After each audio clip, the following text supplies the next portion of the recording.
Everybody, what's up? I'm Mason the Mason with Wyatt & Sons Construction. In today's video, we're pouring some concrete sidewalks. See, we got some bendable forms here and nothing special, just pouring some concrete. So today, I'm going to show you how we pour it, edge it, finish it, all that good stuff. There's existing concrete here. It's already been poured. We pinned it, and you do it every 2 feet. 2, 2, 2. Our concrete truck is here. We wet down the chute, wet down the wheelbarrow. Jerry trimmed some trees, so we're gonna have to get these leaves out of here. Guess we gotta pay him like 50 bucks for that. I don't know, he's a tree trimmer now. We got the dump truck all prepared.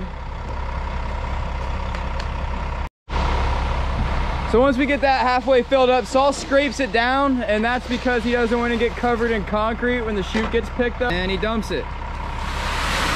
Try to go away from the house. Yeah, what you don't want to do is dump that right on top of the concrete there, so he stays a little back. I'll use my rake to push it up. So I let him get a decent pile there, 2, 3 wheelbarrows. Grab my rake here, push it up. I always hold it like this. I leave the big fat part on the bottom. That way I can push the most amount of concrete. And make sure you're out of the dump truck's way. The goal here is to square up all the way across our forms. That way I can start screeding as fast as possible. Right here is called yuking the concrete. So I go right up to the top of the existing concrete. I put my corner of my rake right on the form, and I vibrate it. That gives me a nice bench. It'll make it easy for me to screed, and I just do that all the way across. So that's my height. Same thing, I'm going to put the corner of my rake right on that, yuke it back. And I do the same thing all the way across. Push it up, yuke it back. I'm pretty much screeding with my rake before I even start screeding. I raked it as close as I could by eye. Now it's time to mag the edges. Just match the old concrete. Don't put your mag on the concrete because you'll get it all disgusting with concrete along the forms. If you have a hole, just yuke it like this. It'll get filled in. If you're just starting, you should probably use a mag. Don't use a 3-foot Darby. I usually only go about 4 to 8 feet at a time because I'm going to end up messing up what I did. Saw rakes behind me. Doing a goal with your rake, you want to be about a 1/2 inch high to where the screed is. That way there's no holes. It's easier to pull out and push in. I just jiggle. I have 2 wet benches, so I can't push down. I have to float right across. Once you start to get a hole like where my foot is, you stop. Saw fills it in. I clean up behind it. I like to go like 4 foot at a time before I do behind the screed. Right here, I'm right-handed, so I push down on this on my form, and I use this as a wet bench. So I ride my form and float on that side. Now I gotta clean up behind it. I just float my Darby across it. Make it nice and smooth. The smoother you make this, the easier it is to finish.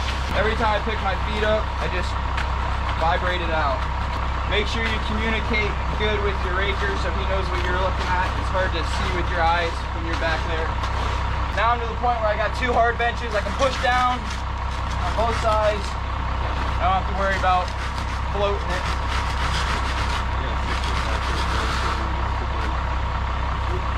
And he just cleans up behind me. And then once you vibrate it or screed it, just flatten that out again. And you do the same thing about 1,000,000 times for the rest of your life. There's nothing really more to screeding concrete.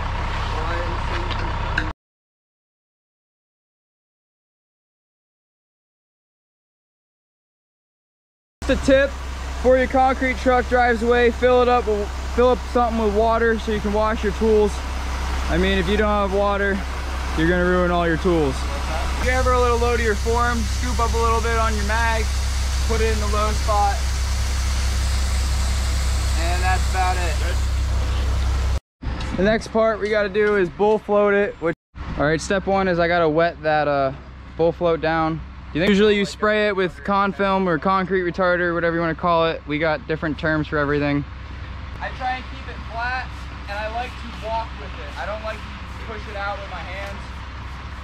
And I ride right along my forms.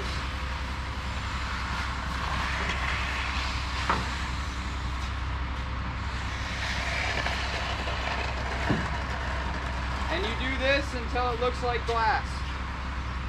I'm mainly just worried about the center.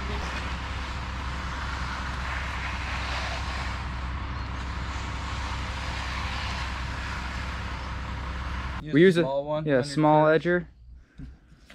First thing he's doing is he's scraping away all the concrete on the forms. Notice here he's picking up the very back side of his edger. You only use the tip. So like right there, he's only using this part of the edger, and that's so he can get around these radiuses.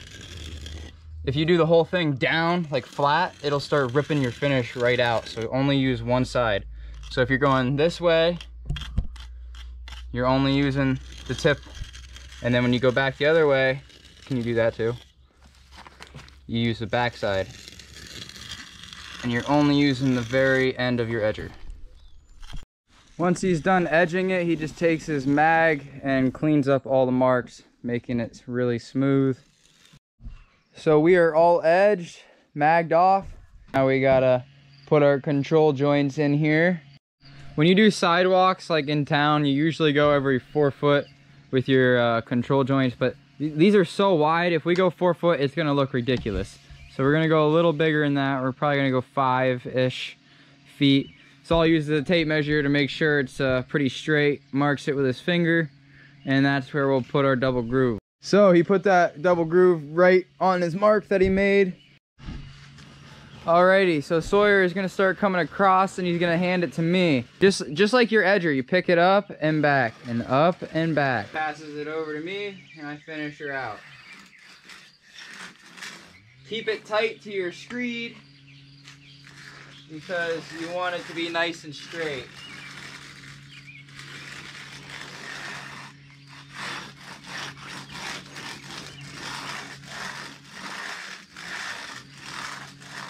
Now I gotta clean up these marks. I got a screed mark here and all this stuff. So it's very important you don't crush your edges or crush where you put your control joint. So I go right up against this and go away from it. Don't push down and ruin what you just did. Smooth it. If you ever have some stuff on this, just pick it off. You don't want to push that into your finish. It's time to start finishing, and I'll show you how I know that. So you just literally take your fingers. All right, I can't push it down in. The stones are holding me up. That means we'll be able to put a mud board on it and not sink. Oh, 2 mud boards. Dang. All Saul does is just rub it, mag it, makes it as smooth as possible. The smoother it is, the better it looks on my brush. So for all your beginners out there, when you're pouring, you go like this, but when you're finishing, this will be your front end. Finishing, little nose part is up top. That way you get a little bit more pressure when you're leaning in on it, getting the cream worked up. When you're pouring and going this way, it's already all creamy and everything. Yeah. When you're finishing, make sure all the way across you go the same way. Don't ever switch up and go this way. Now you're gonna dig a hole. Ready to brush. There's different techniques. I mean, you could just do straight. I like to do swirls. Notice he doesn't put the mud board on the double groove control joint. I don't care what you call it, but that's so we don't crush it. It's gonna be a little hard to reach, but I'd rather that than have a hard time with the double groover.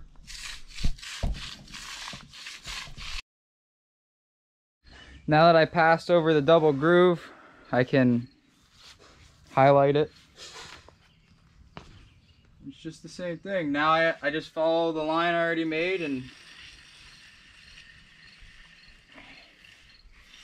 make it nice and smooth. Don't dig down, just float it across. Alrighty, now we're ready to keep going. So he's moving that back and you can tell where the mud boards are. It's really messed up. So there's a little technique that Sawyer does with his mag to make sure that it's smooth. He rubs it in a circle. It blends it back together and that makes sure there's no weird marks where my brush is. So that just makes it smooth. While he's doing that, I'm going to do these edgers marks over here. Same exact technique as when Saul did it the first time. And again, we just do the same thing over and over and over again. We mag it, brush it, groove it, edge it, all the way down the sidewalks.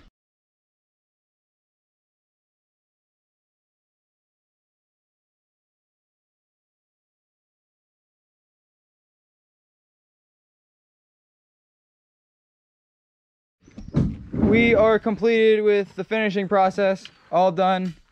Brushing, control joints, edging, all done.